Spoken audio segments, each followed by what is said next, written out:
in a story that would be headlining every major news outlet in America if the perpetrator were a white Trump supporter.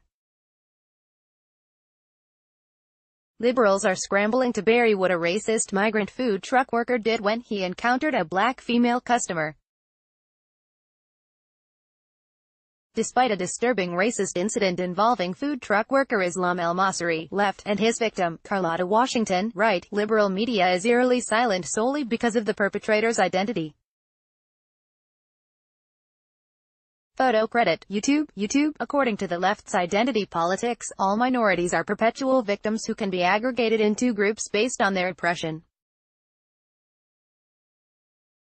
But what happens when their favored minorities clash? Apparently, reinforcing tribalism while simultaneously lumping together groups they've striven to segregate doesn't work out too well. Eventually, one of the tribes will rise to subjugate the others. In the left's bid to demonize white conservatives as the ultimate racists, liberals are ignoring actual bigotry and systematic oppression perpetuated by a particular ideology for 1,400 years, and it's now infecting America. In a nationwide blackout, mainstream media have inexcusably buried a disturbing racist attack in which Egyptian food truck worker Islam El-Masri called customer Carlotta Washington the N-word and stupid B***tch before throwing a bottle of Gatorade at her and dousing her with hot sauce.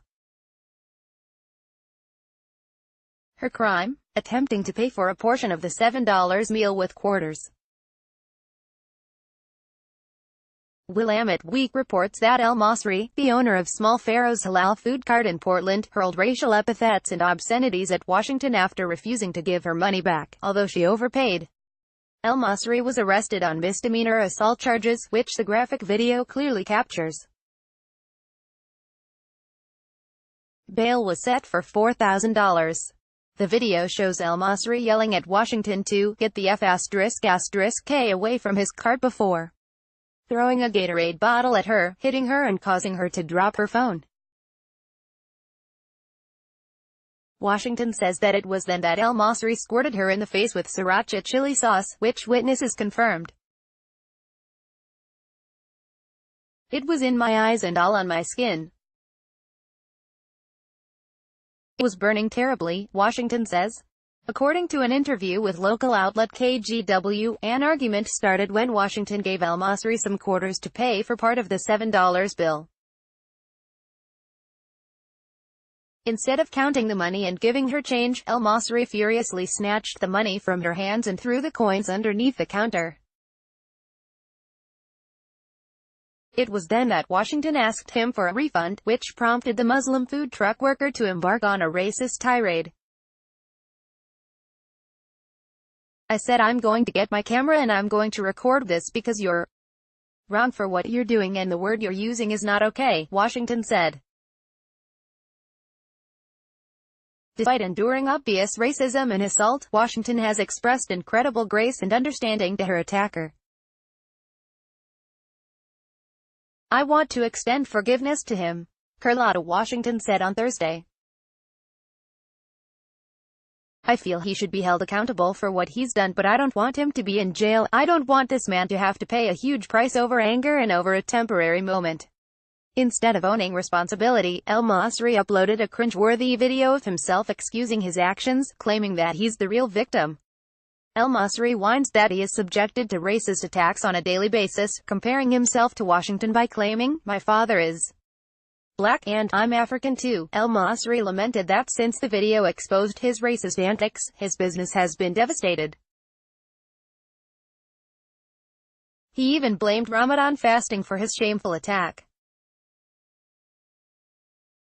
Unbelievably, El-Masri even admits that he had an almost identical encounter with another black woman who also happened to be Muslim.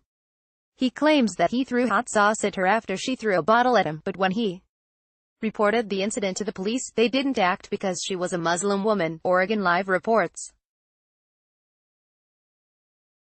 Although the mainstream media has already virtually buried the story by ignoring it entirely, leaving it up to local outlets and alternative media to cover the report, liberals will likely justify the horrendous assault with the "not all Muslims" excuse.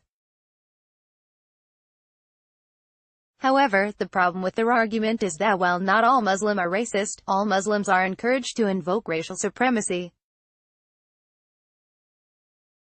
According to the Hadith, blacks are not only racially inferior, but the Prophet Muhammad showcased their subhumanity by enslaving them.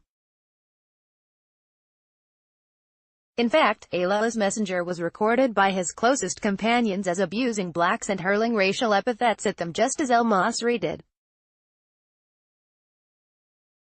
I heard the apostle say, "Whoever wants to see Satan should look at Nabal. He was a black man with long flowing hair, inflamed eyes, and dark ruddy cheeks. Allah sent down concerning him, to those who annoy the Prophet there is a painful doom." 9-61. Gabriel came to Muhammad and said, "If a black man comes to you his heart is more gross than a donkey." Ibn Ishaq 357. Allah's messenger was on a journey and he had a black slave called Anjasha, and he was driving the camels very fast, and there were women riding on those camels.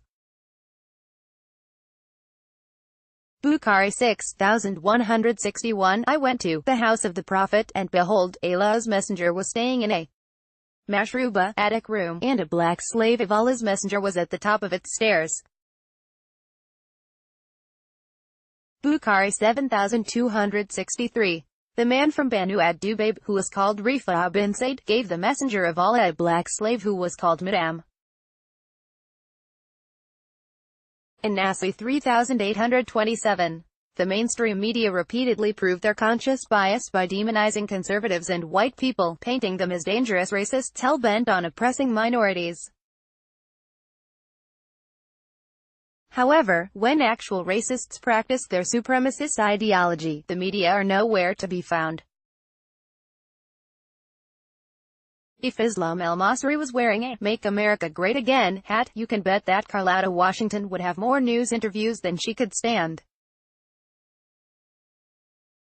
But, of course, because Muslim trumps black in the left's hierarchy of identity politics, she has been abandoned by them. Facebook has greatly reduced the distribution of our stories in our readers' newsfeeds and is instead promoting mainstream media sources. When you share on social media, however, you greatly help distribute our content. Please take a moment and consider sharing this article with your friends and family. Thank you.